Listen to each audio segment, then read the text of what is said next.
if your goal is a settled status, you use that lens to view everything, your career, your finances, every single thing, every single move you make in this country is from the view of the fact that you're an immigrant. And I think that is just messed up. Your life is dependent on your visa and your settlement status. There's something I always say, like, when you're speaking to immigrants, first three questions are always, what visa are you on? How did you come here? Are you a student? Like, those are the first three questions. Or what's your next move? Everybody's interested in settlement status, which is fair because we are like taking time bombs and we need to know, like, the time in our hourglass is like very limited. So everybody's like, okay, how long are you here for? Those are like the first, that's first date question, honestly. Honestly. Hi guys, welcome back again. First of all, podcasting, you know when you're trying to figure out something about yourself and then you're like, I'm not sure if I'm going to be good at this. I feel like podcasting has come naturally to me. I feel like it's very natural for me to do podcasting. Who was saying this to me? I don't know if it was Glory or Toby. And because I was like expressing my concerns about doing this podcast solo. And they were like, my guy, you've been recording videos for dance like since. And I was like, hold on, wait. I have been doing that. But yeah, so today I'm going to talk about something very heavy on my heart. I almost didn't want to talk about it because I feel like I always talk about this and people are tired of me saying this. But I'm going to try and take another angle and not make this about myself. If you already listened to this point, you probably can't guess what I want to talk about. I'm going to call this episode the forced pivot or a lost career episodes. Yes, you figured out what I want to say. I'm very upset by the fact that the reality of the immigrant condition, because it's now a condition, the reality of the immigrant condition is having to switch careers because your immigration status does not support it. What am I trying to say? You have chosen a field, you have worked for it, you have put in blood, sweat, tears, and either when you come over here, the salary threshold does not meet the visa requirements, or in that particular field is just too saturated so that company doesn't sponsor, or just something. And then you find the people probably at the peak of their careers who left home for greener pastures having to start again. And at first address it in regards to industry professionals having to come over here, being told that maybe their degree or their qualification is not recognized, or it's just like they need one from here or from said country. And so you're looking for other jobs. They need the quickest way to make money. So they go into the easiest ones to get. So like care or like store assistant or like warehouse worker, those type of things. And I have been in a warehouse. I've worked in a warehouse before once. I ran away after the first day because first of all, why is it so far away from the city? Second, so I'll be commuting for 2 hours. After I loaded, I think it was for Sainsbury's or Morrison's or something. After I loaded things and you're not allowed to sit down. That first night, I was just like, bruh, I don't think this is for me. I would rather starve than go back again. So, yeah, I just did that for one day and And thankfully, thank you, Jesus, I found something else. I've worked with people who have, like what they're saying is they just be like, I used to be a doctor in Nigeria. I used to be a lawyer in Nigeria. I used to be an accountant in Nigeria or wherever they've come from. And you can see that sadness in their face. And all they want to do is either provide for their family or just make a living for themselves. And I'm just like, this is not bloody fair. Of course, this is not our country. This is not where we are from. So we are just going to take it as they give us and all. But when you start to think about how much of a sacrifice it is to pivot, not like a chosen pivot, which, by the way, I feel like even the people who choose to pivot have decided to pivot because they've just been like, oh, I don't think it's working, and then they pivot. I think the only difference is the opportunity to choose to pivot and then having to choose and then having to pivot. So the first pivot, the difference is the opportunity to choose. So the people who eventually say, okay, I'm switching to tech or I'm switching to whatsoever career, they get that. And then the other ones who get to the country and they realize their qualification is not recognized, or the company or the field does not like meet the visa requirements or the salary threshold or something, and then they have to pivot. It's like there's no other choice at all. I think the difference is the choice and all. Everybody's still pivoting, and from the beginning, it's not as if anybody wanted to do that. So let's have that there first of all. So I think it's very interesting that this is the immigrant condition. I think I have shared my story in bits. I shared it in a way that wasn't really me talking about pivoting, but me talking about, oh my gosh, I lost this career. And I want to, like, full disclosure, this is a new season, fresh and everything. So this is my story. Life is very funny, like, because the more I think about it, and I promise you guys, I'll be able to get through this story without crying.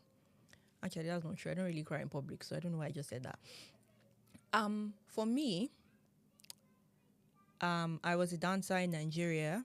I was a ballet and contemporary dancer in Nigeria. And if you are aware, even right now that there's like more people interested in ballet and all, there's still no formal training center that is like accessible to all. I can think of a few, but there are still some limitations to it, just because ballet is not seen as like career in Nigeria.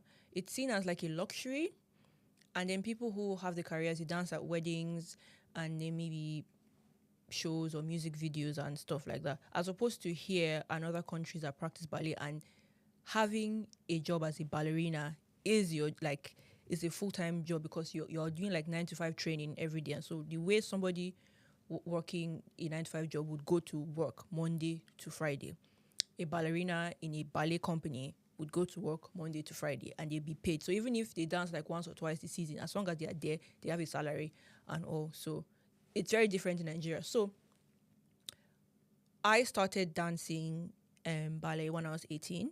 I was self-taught, and what I had was YouTube videos. I would watch videos of what I had seen online, and then I'd try to replicate it. So there was a mirroring problem, first of all. There was also a spotting problem. I did not have a teacher to watch me and say, this is the wrong technique, this is how you're supposed to do it. Sickled feet and... I've forgotten all the terms because I haven't danced in a very long time. But I didn't have a teacher, and what I yearned for was a teacher, was an environment where I could dance. So I wasn't even an industry professional when I wanted to train abroad. What I was seeking was training. What I was seeking was technique. What I was seeking was perfection of technique. I wanted a vocational course, and I wanted a vocational training. So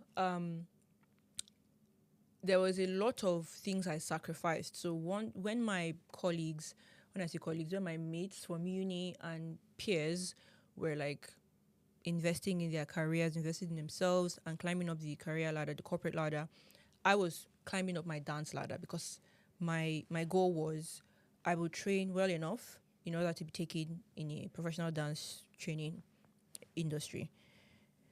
Professional dance training school, rather. And so I did that. First year I tried, I did not get in. Second year I tried, I did not get in. Third year I tried, I got in. The number of schools that I did, I applied to one in Israel, I applied to one in Australia, I applied to one in Canada, I applied to one in Denmark. There were a couple of schools. The UK was not part of it because the fees are ridiculously expensive here, man. Bro, like... Can't we even talk about the fact that international students pay almost triple what home students pay? Like, anyway. So I didn't apply to the UK because every time I saw the fees, I was just like, nope. And there were very little scholarship opportunities. So I just stuck to the other countries. And so got resounding no's from loads of them. And then the third year, which was the COVID year, 2020, I got my yes. Actually, that's not true. I got a yes in 2020. I got a yes in 2019, December, when I was in Egypt from Australia. I don't know if I mentioned I also went to Australia, also applied to Australia. But the reason I didn't go to Australia was because they were not sponsoring students. So the school was only for home students. So they were offering to international students, but then they didn't have visas to sponsor international students. So they said to me, the course is for 2 years. You can apply to be a visiting person, a visitor, and that is going to be between six months to 1 year, and then you can apply again. I'm just like, I don't really want to bet my life on the fact that I'm just going to be applying every 6 months. So I just said, nah, I'm not going to do that. So I forfeited that one, and then I got into Canada, and we're processing that one. And then unfortunately for me, we used an agent, and the agent kind of messed up the application, so I did not get into Canada. I had already paid like a deposit and stuff, but they were like, it's non-refundable. And then this agent came and he's like, well, you know what? I found a school in the UK and you're going to be doing a master's in choreography. I was like, it's not the same thing. I got accepted to a vocational training course. He's like, but it's just dance now.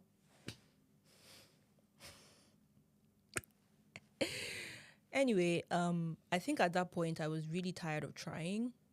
It felt like my opportunities were running low and I was just over it. So this was my thought process. I was like, who doesn't want a master's degree? I'll take the master's degree, and then when I'm there, I look for training opportunities. Besides, I will be there, so it would be much easier to find training, which is what I did.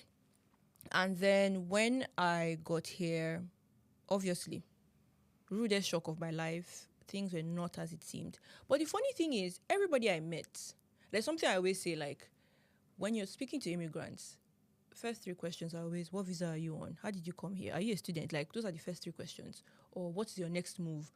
Everybody's interested in settlement status, which is fair because the time in our hourglass is like very limited. So everybody's like, okay, how long are you here for? Those are like the first, that's first date question, honestly. honestly. So I was speaking to people and I would say to them, I'm a dancer.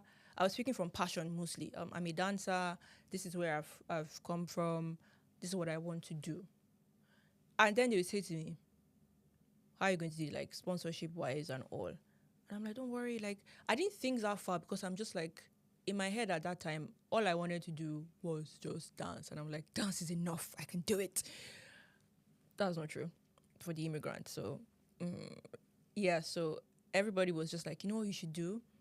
Maybe get a job that sponsors your visa and then dance on the side, which sounded very similar to everybody telling me back home, get a real job and dance on the side. So I took offense to that. I was like, why would you say that to me? Like, I'm here to dance. Like, dance is enough. Anyway, I didn't listen to people. I decided I was going to go for it. So after my master's, I applied for the graduate route visa that allowed me 2 years in the country to look for work or to work without like needing a visa. If someone was to ask me what will I do differently during my graduate route years, I'd say I would upskill. I mean, I did upskill eventually, but I spent a lot of my time dancing. After my master's, I found this dance school that was going to I found this dance school that was going to train me. It was a good thing because the fees were low. I didn't have to pay international fees because it was just like, I'm here. So it's a vocational training center. I said to them up front, I need a visa sponsorship. And they responded, we don't provide that. How long do you have in the UK? I said, this is when my visa is up. And they're like, oh, just stay here and train. We might get our license soon. So they didn't say we will get our license soon on this date. They said we might get our license soon, which was very interesting. But again, I just want to dance. I just want to be in the room with a professional teacher, industry professionals, experiencing that moment of being taught professional ballet in a class. I just want that experience and I want to grow from that. The thing I didn't realize was I had to pay my bills, I had to pay my fees, I had to pay my rent, I had to live again. So I was dancing full time, working part time, and paying bills full time. So let me describe what my schedule was like.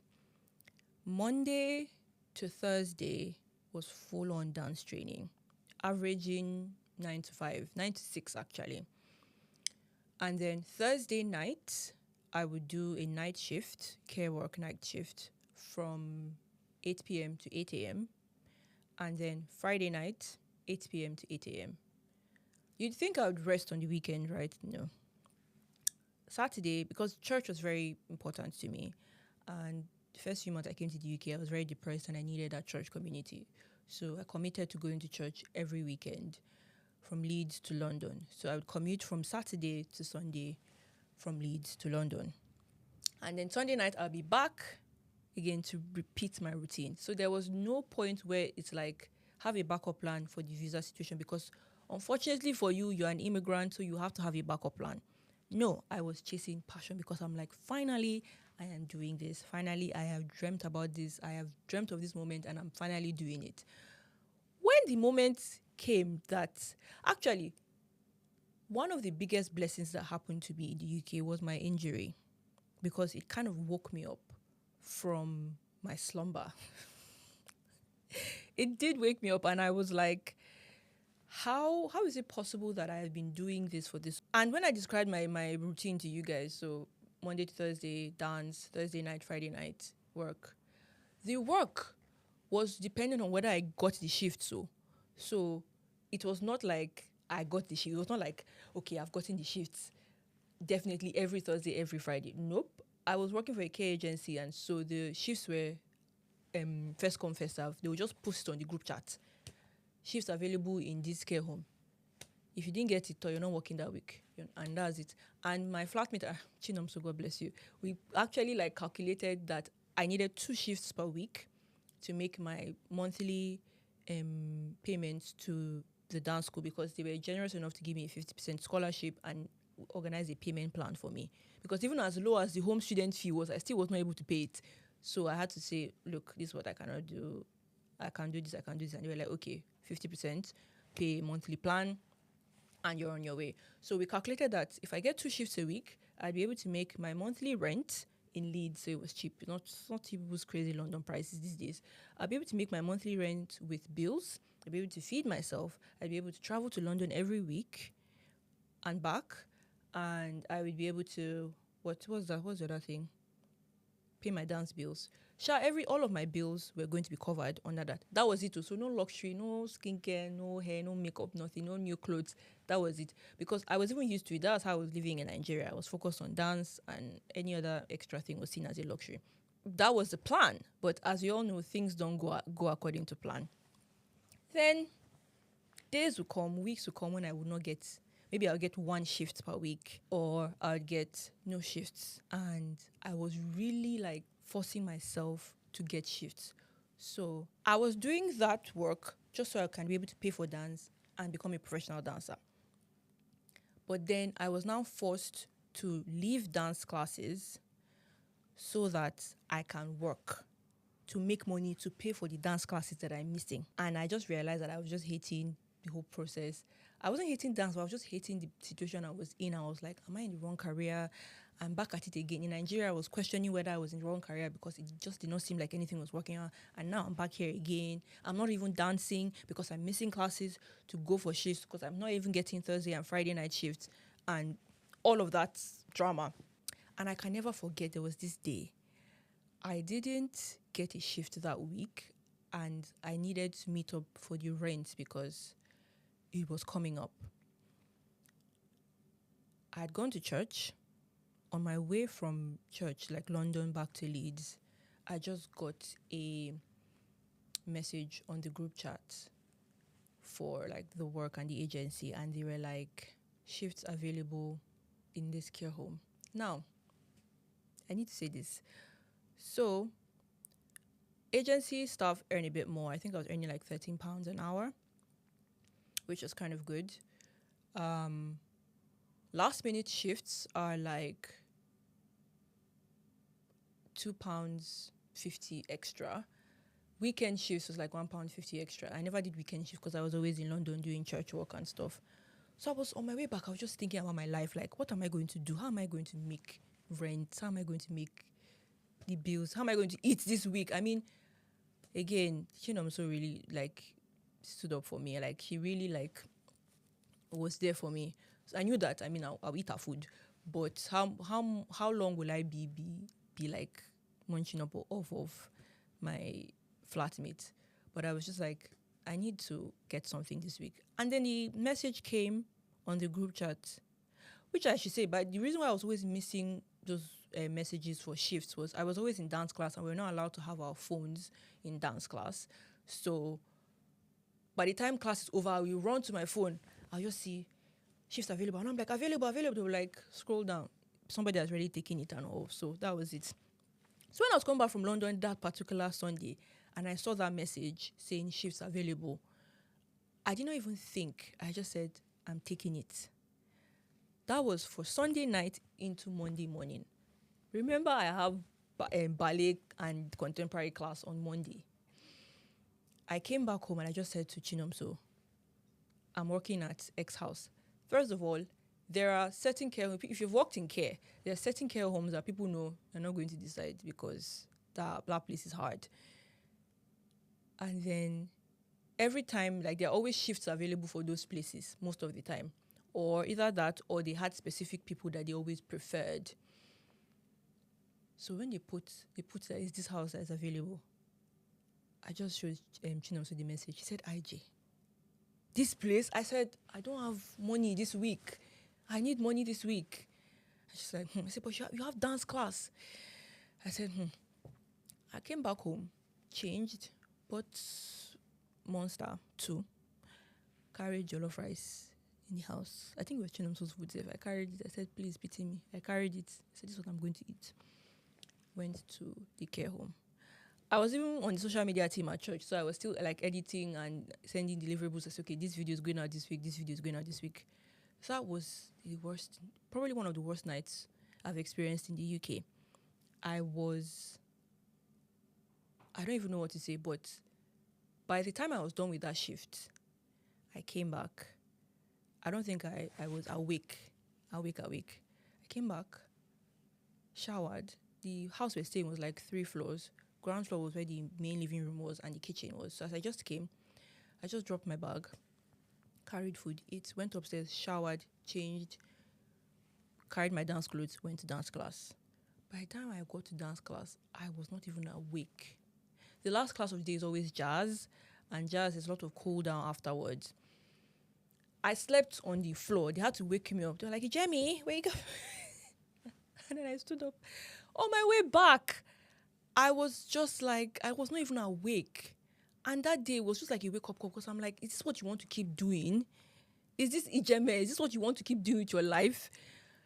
I had to stop and think. But I didn't stop that day.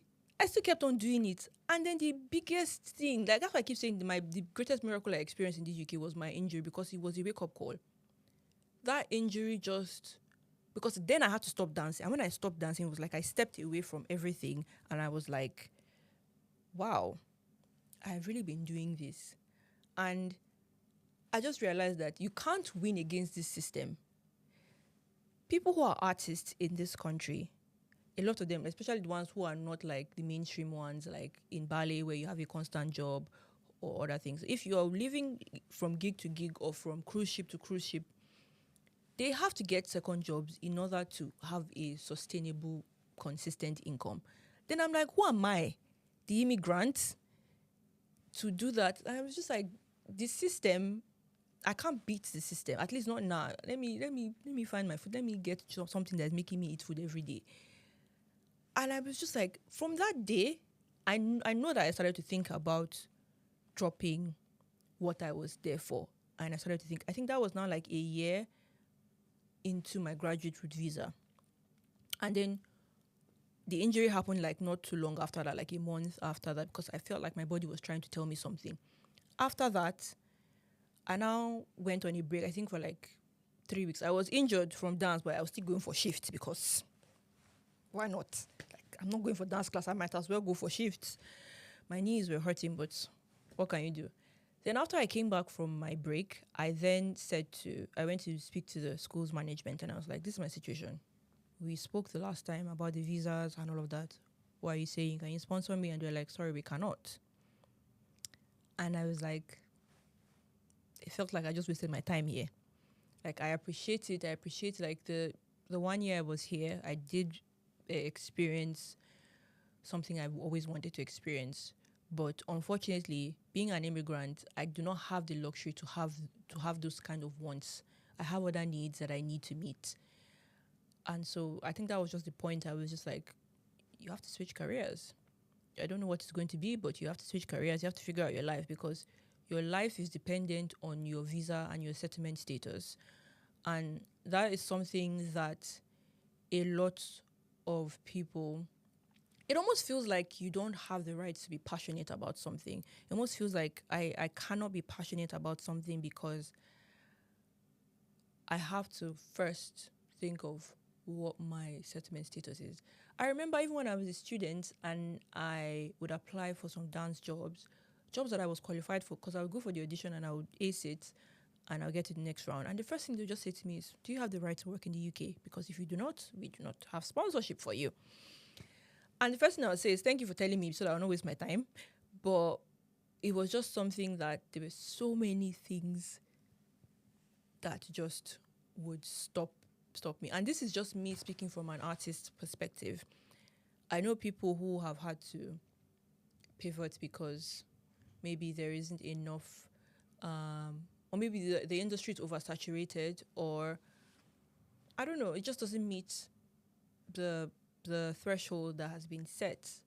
And you're just like, just be realistic. Like you tell yourself, you have to speak to yourself, just be realistic.